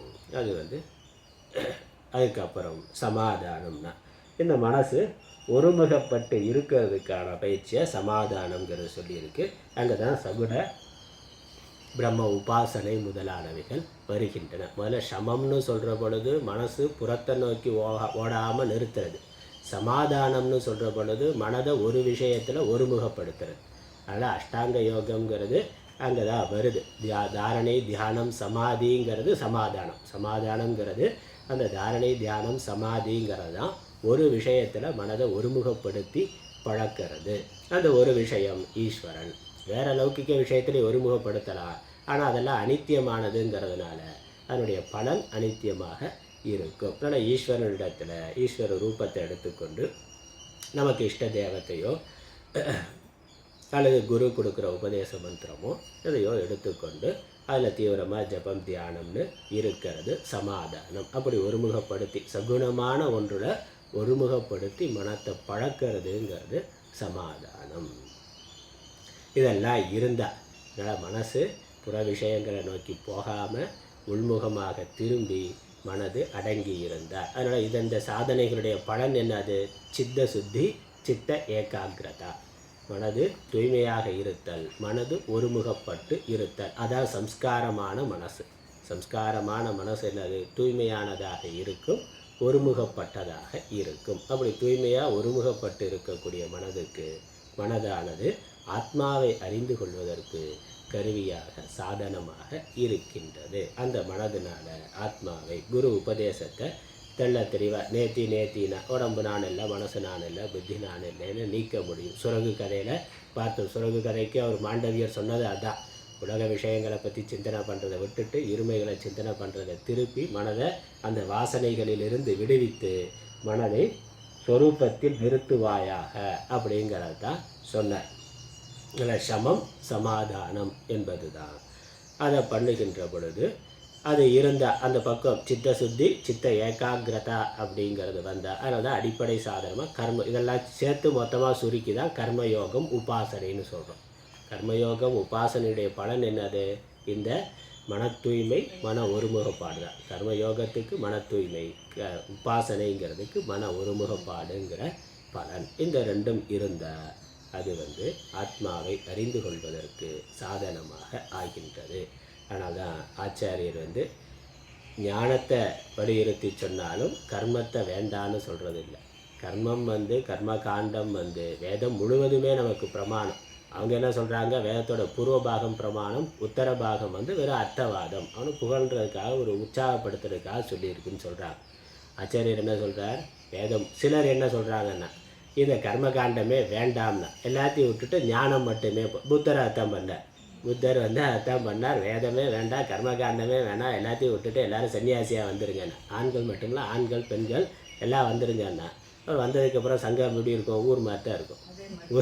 ஊருக்கு அந்த ஆசிரமத்துக்கு என்ன வித்தியாசம் இருக்கும்? அதே ஆண் பெண் எல்லாம் இருந்தால் எல்லாம் இருக்காங்க. அப்படி தான் ஆச்சு. புத்த மடங்கள் காலப்போக்கில் அப்படித்தான் ஆனது. இப்போ இருக்கக்கூடிய நவீன பல மடங்கள் அப்படித்தான் இருக்குது. இதெல்லாம் வெளியே கிடைக்கிற எல்லாமே உள்ளேயும் கிடைக்கும்னா இதுக்கு என்ன வித்தியாசம்? உள்ளே வெளியேக்கு என்ன வித்தியாசம் இருக்குது? அவை இல்லை. அப்போ வெறும் கர்ம ஞானம் வேண்டாம், கர்மம் மட்டுமே போதுமானதுங்கிறதும் சரியானது அல்ல, சாஸ்திர விரோதமானது. இல்லை கர்மமே வேண்டாம், ஞானம் மட்டுமே போதுமானதுனாலும் அதுவும் சாஸ்திரத்தில் ஒரு பகுதியை விடுவதாக ஆகும். அதுவும் முழுமையானது அல்ல. அப்போ கர்மம் ஞானம் ரெண்டுமே தேவை. ரெண்டுமே ஒவ்வொரு பக்குவ நிலையில் தேவை. இந்த சித்த சுத்தி, சித்த ஏகாகிரதா, மன தூய்மை, மன ஒருமுகப்பாடு அடையிறதுக்கு கர்மகாண்டம் தேவை. கர்மகாண்டத்தில் அதோட கர்மம், அப்புறம் கர்ம யோகம், அதோட பக்தி உபாசனைங்கிறது அதில் இருக்குது. ஆனால் அதை செய்து அதை அறிந்து கொண்டு அதை முறையாக கடைபிடித்த மனிதனுக்கு மன தூய்மையானது ஏற்படுகிறது. அந்த மனது தூய்மை அடைகின்றது. சம்ஸ்கிருதம் மனக, அதுதான் அது ஆத்மாவை அறிந்து கொள்வதற்கு தகுதி உடையதாக, பக்குவம் உடையதாக இருக்கு. அந்த மனசினால் அறிந்து கொள்ள முடியும். அந்த ஆத்மா எல்லாத்தையும் நீக்கின பிறகு அங்கேயும் சாஸ்திரம் நேரடியாக ஆத்மாவை காமிக்கிறது இல்லை, அதையும் புரிந்து கொள்ளணும். அப்போ முன்னாடி சொன்ன அந்த லாஜிக் முன்னாடி பார்த்தவே ஆத்மா நிர்குணம்னா இந்திரியங்களுக்கு மனசுக்கு விஷயமாகாது அப்படிங்கிறது அதுவும் சாஸ்திர வாக்கியம் தானே. அதுக்கு என்ன அர்த்தம்? அதனால்தான் அப்படி நேரடியாக விஷயமாகாது என்பதனால தான் சாஸ்திரம் நேத்தி முறைங்கிறத சொல்லுகின்றது. எதெல்லாம் ஆத்மா அல்லவோ அவைகளை நீக்கிற வேலையைத்தான் சாஸ்திரம் பண்ணுது.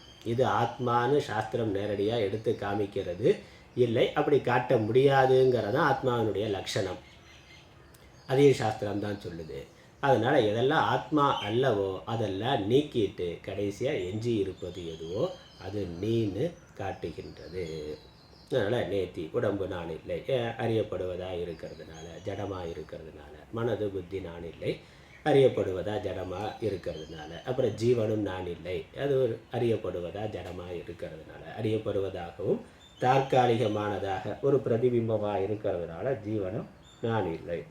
அப்போ எது நான்னா, இதற்கெல்லாம் ஆதாரமாக எது இருக்கின்றதோ அது நான். எந்த அறிவை வைத்துக்கொண்டு இதெல்லாம் எனக்கு புறம்பானது நாம் அறிகின்றோமோ அதெல்லாம் நீக்கின பிறகு நான்கிறது மட்டும் எஞ்சி இருக்கின்றது. ஒரு மாறாத இருப்பு, மாறாத அறிவு மாத்திரம் இருக்கு. அதுதான் நான், அதுதான் நீ அப்படின்னு சொல்லுது. அதுதான் நான், அந்த அறிவு, அதுதான் ஆத்மானு அப்படி ஒருவன் புரிந்து கொள்ள முடியும். அந்த தூய்மையான மனதில் இந்த ஆத்மாவானது தெள்ளத் தெளிவாக விளங்குகின்றது, தானா விளங்குகின்றது. தெளிந்த நீர்நிலையில் சூரிய சந்திர பிரதிபிம்பம் தெளிவாக விளங்குற மாதிரி. தெளிவான நீர்நிலை மேலே பாசி படர்ந்திருந்தால் அது நமக்கு தெரியாது. மேலே பாசி மூடி இருக்குனாக்கா அதில் பிரதிபிம்பம் பார்க்க முடியுமான்னு பார்க்க முடியாது. அல்லது அது கலங்கி இருக்குது, இல்லை காற்றுனால் அலைந்து கொண்டு இருக்கு அப்படிங்கிற பொழுதும் அந்த பிரதிபிம்பமானது சூரிய சந்திர பிரதிபிம்பம் தெளிவாக இருக்கு. ஆனால் அந்த நீர்நிலை தூய்மையாக இருக்குது, கலக்கம் இல்லாமல் இருக்குது, ஒருமுகப்பட்டு அதாவது சிதறாமல் சலனம் இல்லாமல் இருக்கிற பொழுது சூரிய சந்திரனுடைய பிரதிபிம்பம் அப்படியே உள்ளவாறு அப்படியே அந்த முழு வட்டம் அப்படியே நமக்கு தெரிகின்றது.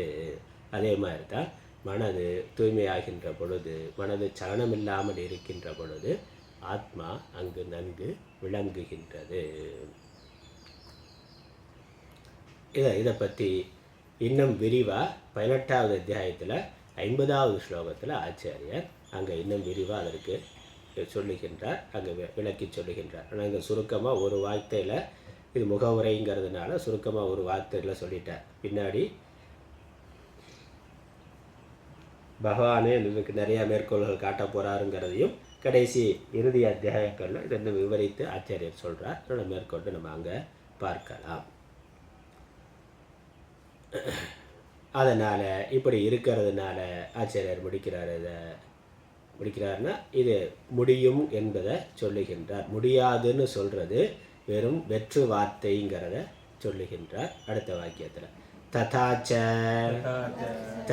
தததிகமாய அனுமானே ஆகமேச்ச சதி ஞானம் ந உபபத்யதே இதி சாகசம் ஏதத். இவ்வாறு, ததானா அப்படி, இவ்வாறுன்னு அர்த்தம். ஆகவே தது அதிகமாய அனுமானே ஆகமேச்ச சதி ஞானம் ந உபபத்யதே இது சாகசம் ஏதத். அந்த ஞானத்தை அடைவதற்கு அனுமானமும் ஆகமமும் இருந்தாலும் ஞானம் உண்டாவதில்லை என்பது. ஞானம் ந உபபத்யதே, அனுமானே ஆகமேச்ச சதி, அனுமானமும் ஆகமமும் இருந்தாலும் ஞானமானது உண்டாகாது என்று சொல்வது சாகசம். சாகசம்னா ஒரு வெற்று வார்த்தை, வெறும் வார்த்தை விளையாட்டு தானே என்று வேறொன்றும் இல்லை. அது விசாரம் இல்லாதது. அது ஏன்னா சாஸ்திரம் சொல்லுது தெளிவாக இருக்குது, அது மனதினால் அறிய முடியும்னு சாஸ்திரம் சொல்லுது. அந்த மனது எப்படி இருக்கணுங்கிறதுக்கான தகுதியையும் சாஸ்திரம், அதே பிருகதாரண்ய உபனிஷத்தில் அந்த சமாதி ஷட்க சம்பத்திங்கிறதுக்கான வாக்கியங்கள் அங்கே இருக்குது. அதை எடுத்து நம்ம தொகுத்து சாதன சேஷ்டையும் சொல்லியிருக்கிறோம். ஆனால் உபனிஷத்தில் இந்த முமுக்ஷு சாதகனுக்கு இருக்க வேண்டிய தகுதிகளாக வெவ்வேறு இடங்களில் இந்த இதெல்லாம் வந்திருக்கு. விவேகம், வைராக்கியம் அப்படிங்கிறதும் இந்த சமாதி ஷட்க சம்பதி, சமம் தமம் உபரதி திதிக்ஷாங்கிறதெல்லாம் உபனிஷத்துக்களில் அங்கங்கே சொல்லப்பட்டு இருக்கிறது தான். அந்த சிஷ்யனுக்கு இருக்க வேண்டிய தகுதியாக, முமுக்ஷுக்கு இருக்க வேண்டிய தகுதிகளாக சொல்லப்பட்டு இருக்கின்றது. அதைத்தான் சேர்த்து தொகுத்து ஆச்சாரியர்கள் சமாதி ஷட்க சம்பத்தி அல்லது சாதன சதுஷ்டயம்னு கொடுத்திருக்கிறார்கள். அதனால் மனசுக்கு புரிந்து கொள்ள முடியும், ஆனால் எல்லா மனதுக்கும் புரிந்து கொள்ள முடியாது. இந்த தகுதியுடைய மனதிற்கு அது புரிந்து கொள்ள முடியும். அப்படி இல்லைன்னு சொல்றது வெறும் வெற்று வார்த்தை, ஆராய்ச்சி இல்லாத, சாஸ்திரத்தையே முழுசா ஆராய்ச்சி பண்ணாம ஏதோ ஒரு வாக்கியத்தை மட்டும் எடுத்துக்கொண்டு பேசுவதா ஆகும். அதனால ஒரு சாகசம், அதனால் ஒரு துணிச்சலான ஒரு முரட்டுத்தனமான பேச்சு, முழுமையான பார்வை, முழுமையான ஆராய்ச்சி இல்லாமை. இவரை படிச்சுருவோம், சுந்தராஜ சர்மா.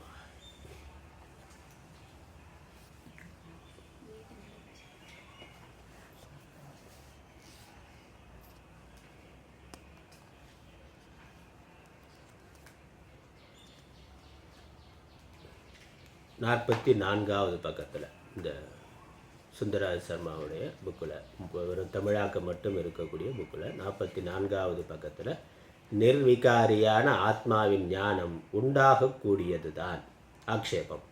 இனி தங்களை பண்டிதர்களாக எண்ணியுள்ள சிலர் எத்தகைய ஞானம் உண்டானால் சகல கர்மங்களையும் துரத்தல் என்பது விதிக்கப்படுகின்றதோ அத்தகைய ஞானம், அதாவது நான் உலகிலுள்ள பொருள்களுக்கு உரிய பிறப்பு முதலிய 6 விகாரங்களும் இல்லாமல் நிர்விகாரியாய், உலகில் உள்ள பொருள்களுக்கு இருக்கிற மாதிரியான 6 விகாரங்களும் இல்லாத நிர்விகாரியாய் நான் இருக்கேன். நான் நிர்விகாரியாய், அகர்த்தாவாய், ஏகமாய் இருக்கும் ஆத்மா. நான் ஆத்மா, நிர்விகாரியாய், அகர்த்தாவாய், ஏகமாய் இருக்கும் ஆத்மா. உலகில் இருக்கக்கூடிய மற்ற உடம்பு முதலானவைகளுக்கு இருக்கிற மாதிரி பிறப்பு முதலான விகாரம் இல்லாத நிர்விகாரியான ஆத்மா நான், அகர்த்தாவான ஆத்மா நான், ஏகமாய் இருக்கும் ஆத்மா ஞான் என்னும் ஞானம் ஒருவனுக்கும் உண்டாகாது என்று கூறுகிறார்கள். சமாதானம், அது சரியென்று. இது பிறப்பதில்லை 2:20 என்பது முதலான சாஸ்திரத்தின் உபதேசம் வீணாய் விடுமாதலின் சாஸ்திர உபதேசத்தின் வல்லமையினார். அதனால் இந்த அப்படி ஞானமே வராதுன்னா சாஸ்திரம் பிரயோஜனமற்றதாக ஆகிவிடும். அது மட்டுமில்லை, சாஸ்திர உபதேசத்தின் வல்லமையினால் தர்மம் என்பதும் அதர்மம் என்பதும் உண்டு என்ற ஞானமும் ஜோதிஷ்டோமாதி கர்மங்களை செய்கிறவனுக்கு சொர்க்கலோகத்திலே சுகம் அனுபவிக்கத்தக்கவாறு உண்டாகும். வேறொரு உடலை பற்றிய ஞானமும் எப்படி உண்டாகிறதோ, சொர்க்கம் முதலான இது ஜோதிஷ்டோமம் முதலான கர்மங்களை செய்கிறவனுக்கு இன்னொரு உடல், அப்புறம் இன்னொரு லோகம், அங்கே போகங்கள் அதெல்லாம் இருக்குங்கிறது சாஸ்திரம் சொல்லித்தானே தெரியுது. ஒரு நேரம் இன்னொரு சரீரத்தையும் பார்க்கல, இன்னொரு லோகத்தையும் பார்க்கல, அங்கே என்னெல்லாம் சுகம் இருக்குன்னு பார்க்கல. அப்போ அது என்னது, சாஸ்திரங்கிற ஒரே பிரமாணத்தினால அதை படிக்கிறதுனாலேயே அவனுக்கு ஏற்படுகிறது. அதில் ஸ்ரத்தையை வைத்து அந்த கர்மாவை அவன் பண்ணுகிறான். மரணத்திற்கு பிறகு அடுத்த பிறவியில் சொர்க்கத்தில் பிறக்கணும், சொர்க்கத்துக்கு போகணும், இன்னும் சுகமாக இருக்கணுங்கிற அந்த ஆசை அது இருக்குங்கிறது எப்படி சாஸ்திரம் சொல்லித்தான் தெரிகின்றது. அப்போ அதுவும் பிரத்யக்ஷம் ஆகாத விஷயந்தான். இத்தனை சொல்கிற பிரத்யக்ஷமாக இல்லாத ஒன்றைத்தானே சாஸ்திரம் சொல்லி இருக்கு. அதில் எப்படி அறிவு ஏற்பட்டு ஒருவன் கர்மாவை செய்கின்றானோ அதே மாதிரி பிரத்யக்ஷமாக ஆத்மா இல்லை என்றாலும் அதில் ஸ்ரத்தை கொண்டு ஒருவன் படிக்கிற பொழுது, கேட்கிற பொழுது அதில் ஆத்மாவை பற்றிய ஞானமானது அவனுக்கு உண்டாகும். அந்த ஆத்மாவே அப்படியே சாஸ்திரத்தால் அந்த ஆத்மாவே நிர்விகாரியாக, அகர்த்தாவாக, ஏகமாக மற்றும் இவை போன்றதாக உள்ளது என்ற ஞானமும் ஏன் உண்டாகாதென்று அவர்களையே கேட்க வேண்டும். ஏன் உண்டாகாது, அது எப்படி வர முடியாமல் போகும்? கர்மகாண்டத்தை படித்தா ஞானம் வரும்னா ஞானகாண்டத்தை படித்தாலும் ஞானம் வரும்ல, அது எப்படி வராதுன்னு சொல்ல முடியும்? பிரதிவாதியின் மறுமொழி, அதற்கு அவர் சொல்கிற விளக்கம், ஆத்மா புலன்களுக்கு எட்டாததாகலின், எட்டாததுன்னு சாஸ்திரமே சொல்லியிருக்கே, அதனால் நான் சொல்கிறேன். சமாதானம், அப்படி என்று ஆத்மா மனத்தினாலேயே காணத்தக்கது என்னும் ஸ்ருதியினால் என்க. சாஸ்திர உபதேசத்தாலும் ஆச்சாரிய உபதேசத்தாலும் மனமும் இந்திரியங்களுமாகிய இவற்றின் அடக்கத்தாலும் மற்றும் இவை போன்றவற்றாலும் பரிசுத்தமாய் தெளிந்த மனம், நல்லா பரிசுத்தமாய் தெளிந்த மனம்ங்கிறது முக்கியமானது. தெளிந்த மனம் ஆத்மாவை காண்பதற்கு கருவியானது. அவ்வாறாக அதனை, அதாவது ஆத்மாவை தெரிந்து கொள்வதற்கு அனுமானமும் சாஸ்திரமும் இருத்தலால் ஞானம் உண்டாகாது என்றல் ஆராய்ச்சி இல்லாமையால் என்க. அதனால் அனுமானம் இருக்குது, சாஸ்திரம் இருக்குது. சாஸ்திர வாக்கியம் மனசா ஏவ அனுதிரஷ்டவியம். அனுமானம் என்னது? முன்னாடி சொன்னார், கர்மகாண்டத்தை படித்தா ஞானம் வரும்னா. இப்போ ஞான காண்டத்தை படித்தா அதற்கு விஷயமாக இருக்கக்கூடிய ஆத்மாவை பற்றிய ஞானம் வரும். அனுமானம் தானே. இங்கே ஒரு அனுமானத்துக்கு விளக்கம் கொடுத்துருக்கிறார் கீழே அடிக்குறிப்பில். அனுமானமுங்கிறதுக்கு இந்த அனுமானம் வருமாறு: பிறப்பு இறப்பு கர்த்தாவாய் இருத்தல் முதலியது ஆத்மாவை சேர்ந்தது அன்று விகாரம் ஆதலால். அது பிறப்புங்கிறது ஒரு விகாரம், இறப்புங்கிறது ஒரு விகாரம், கர்த்தாவாய் இருத்தல் இதெல்லாம் ஆத்மாவை சேர்ந்தது இல்லை. ஏன்னா அது விகாரம் ஆதலால். ஏன்னா ஆத்மா நிர்விகாரம்னு சாஸ்திரம் சொல்லி இருக்கு. மற்ற விகாரங்கள் போல, மற்ற விகாரம் மாதிரி பிறப்புங்கிறது ஒரு விகாரம் தான். உடம்பு இருக்குது, உடம்பு மாறிக்கொண்டே இருக்குது, ஒரு விகாரம். குழந்தை பருவத்தில் இருந்தோம், இளம் பருவத்துக்கு வர்றோம், முதிய பருவத்துக்கு போகிறோம், ஒரு விகாரம், ஒரு மாறுபாடு. இது நம்மளால் நேரடியாக அனுபவத்தில் இருக்குது, நம்மளால் உணர்ந்து கொள்ள முடியுதா? சாஸ்திரம் சொல்லி தான் நமக்கு தெரியணுங்கிறதுல நமக்கே அனுபவத்தில் இருக்குது. அப்படி உடம்பு முழுக்க மாறினாலும் உள்ளே இருக்க நான்கிறது மாறாமல் இருக்குங்கிறதும் நமக்கு தெரியுது. அனுபவம் நான்கிறது ஒன்று தானே. குழந்தையாக இருந்த நான் வேறு, இப்போ இருக்கிற நான் வேறேன்னு சொல்ல முடியுமா? ஆனால் உண்மையிலே குழந்தையாக இருந்தபோது இருந்த உடம்பு வேறு, இப்போ இருக்க உடம்பு வேறு, அது வேறு தான். அப்போ ஓடி ஆட முடிஞ்சது, இப்போ உட்கார்ந்து இருக்கிறதே பெரிய விஷயமா இருக்குல்ல. அது மட்டும் இல்லை, அறிவியல் படி பார்த்தா அணுக்கள் தன்னை புதுப்பித்து கொண்டே இருக்கின்றன. ஒரு குறிப்பிட்ட வருஷத்தில், 10-12 வருஷத்தில் உடம்புல இருக்க எல்லா அணுக்களுமே முழுக்க மாறி விடுகிறாங்க. பிறந்தபோது இருந்த எந்த அணுவும் இப்போ இல்லை. கம்ப்ளீட்டாகவே 100% எல்லா அணுக்களுமே பிறந்தபோது இருந்த அணுக்கள் இறந்து வேறு அணுக்கள் வந்திருக்கு. அப்போ சரீரம் அது அதிர்ஷ்டமாக மாறிக்கொண்டே போகும். நமக்கு அது தெரியலை. அந்த மாற்றம் தொடர்ச்சியாக இருக்கிறதுனால, நதி பிரவாகம் மாதிரி தொடர்ச்சியாக இருக்கிறதுனால ஏதோ சரீரம் அப்படியே இருக்கிற மாதிரி தெரியுது. ஆனால் முழுக்கவே அதில் எல்லாமே மாறி இருக்கிறது. ஆனால் உள்ளே இருக்க நான்கிற உணர்வு அது மாறிச்சான, அது மாறாமல் அப்படியே தொடர்ச்சியாக இருக்கின்றது. அது எப்படி புரிந்து கொள்கிறோமோ, அதனால் மற்ற விகாரங்கள் போலன்னா, இந்த விகாரமெல்லாம் உடம்புக்கு தான். உள்ளே இருக்க நான் அப்படியே தான் இருக்கேன். கண்ணு காது ஏதோ விபத்துனால தெரியாமல் போகலாம், கை கால் போகலாம். அது போனதுனால நான் குறைஞ்சிட்டேன்னு சொல்ல முடியுமா? உள்ளே இருக்க நான்கிற கான்சியஸ் அப்படித்தானே இருக்குது. ஒரு காலத்தில் அது இருந்தபோது உடம்புல அது இருந்தது, உடம்புக்கு குறை வந்திருக்கு. அப்போ அது இருந்த பொழுது இல்லை இருந்த நான்கிற உணர்வு அறிவும், உடம்புக்கு குறைபாடு வந்த பொழுது இருக்கிற அறிவும் ஒன்று தானே. அது குறைஞ்சி போச்சுன்னு சொல்ல முடியாதே. ஊனமுற்றவர்களுக்கு, கண் தெரியாதவர்களுக்கு ஆத்மா குறையாக இருக்குன்னு சொல்ல முடியுமா? சொல்ல முடியும். பிறவியிலேருந்து வந்தாலும் சரி, நடுவில் விபத்தினால் வந்தாலும் சரி, அது குறையிறதுனால உள்ளே இருக்க நான்கிற உணர்வில் மாற்றம் வருவது இல்லையே. அப்போ இந்த விகாரங்கள் மாறினாலும் நான் மாறாமல் இருக்கு எப்படியோ, அதே மாதிரி தான் பிறத்தல்ங்கிற விகாரமும்னா. பிறத்தல் அப்படிங்கிறதும் ஒரு விகாரம் தான். அது வந்தது. அதே மாதிரி இறத்தல்ங்கிறது வரும்.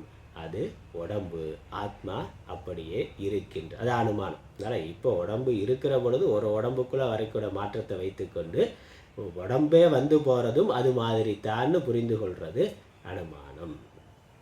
நான் சொல்கிறேன். ஏன்னா பின்னாடி இங்கே பகவானே உதாரணம் சொல்கிற போகிற எப்படி தேகினோஸ்மின் யதா தேகே கௌமாரம் யவ்வனம் ஜரான, இளமை பருவம் முதுமை பருவம் இது போகிற மாதிரி தான் உடம்பே போகிறதுன்னு சொல்ல போகிறார். அப்போ அது அனுமானம் தான். இது அனுமானத்தினால இந்த விகாரங்கள் எப்படி உடம்புக்கு இருக்கோ அதே மாதிரி பிறப்பு இறப்புங்கிற விகாரமும் உடம்புக்கானது. ஆத்மா நிர்விகாரி, அது சாஸ்திரம் சொல்லுது. அதனால் அனுமானத்தினாலையும் ஆகபத்தினாலையும் இந்த ஞானமானது கண்டிப்பாக வரும், வராதுன்னு சொல்கிறது ஆராய்ச்சியற்ற பேச்சு.